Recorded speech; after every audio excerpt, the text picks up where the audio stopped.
Secrets ay Yolanda 1, 2013. Ang kwentong ito ay tungkol sa isang babae na tawagin na lang nating Linda, 14 noong mga panahong nangyari ang kwento niya.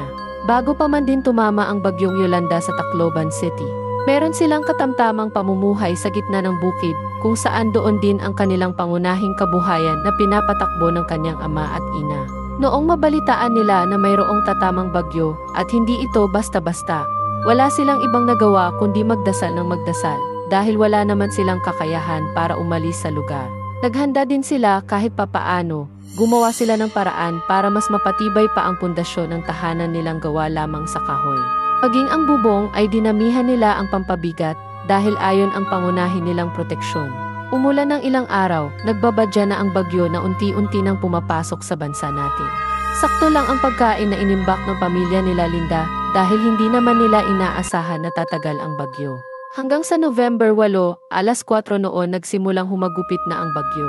Katakot-takot na tunog ng ulan, kulog, kidlat at ihip ng hangin ang bumalot sa paligid, hindi talaga normal. Mas mararamdaman mo pa ang takot kumpara sa sobrang lamig ng paligid.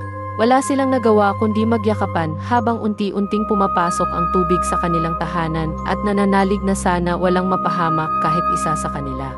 Maya-maya naririnig na nila ang galapukan ng mga kahoy, tuluyan ng nagkakanda putol-putol ang mga puno sa labas ng kanilang tahanan. Samut-saring mga galabugan na din sa paligid na indikasyon ng nagliliparang bubong, mga kagamitan at mga sanga sa paligid. Hanggang sa lumalalim ang baha, nga pala.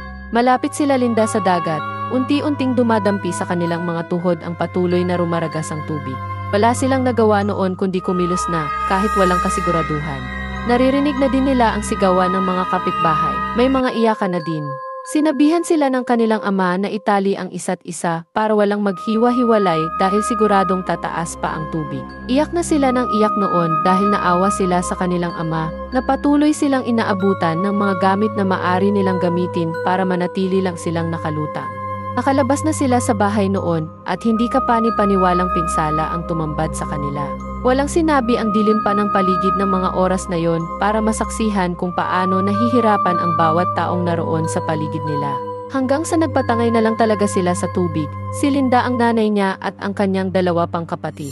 Ang tatay niya na itatali na sana ang sarili sa lubid ay nasalpok ng rumaragasang yero dahilan para mawala ito sa kanila. Wala silang magawa kundi magsisigaw at mag-iiyak na lang dahil di naman nila kayang labanan ang lakas ng baha para balikan ang ama nila. Bandang alas 7, nakakapit sila sa isang sanga ng puno habang naghihintay ng tulong. Hindi na sila makapagsalita, tulala na lang at nag-aantay ng tulong. Lumuluha na lang nilang pinapanood ang mga bangkay na inaanod ng baha sa harap nila at ang mga pinsala na ginawa ng bagyo sa paligid. Ayaw nilang isipin na makikita nila ang bangkay ng papa nila na lumulutang pero hindi mawaglit sa isipan nila kung napano na kaya ito o kamusta na. Bandang alas 9, humuhupa na ang ulan. Madami na ding bangka ang umiikot para tulungan ang mga residente. Nag-aantay na lang noon si Linda at ang mama niya na may kumuha sa kanila ng mga kapatid niya. Hanggang sa narinig nila ang pamilyar na boses, ang boses ng kanilang ama. Nakita nila itong nakasakay sa demotor na bangka kasama ng ilang mga rescue. Iyak at sigaw na lang talaga ang nagawa nila noon. Sa pag-ahon nila sa baha, hindi nila ininda ang manhid. Niyakap nila agad ang kanilang ama na kala nila ay nawala na. Dinala sila ng bangka sa isang mataas na parte ng lugar, kung kaunti ang baha, may mga pagkain, at may mga ilang residente na din. May mga kabahayan doon na binuksan para sa kanilang lahat.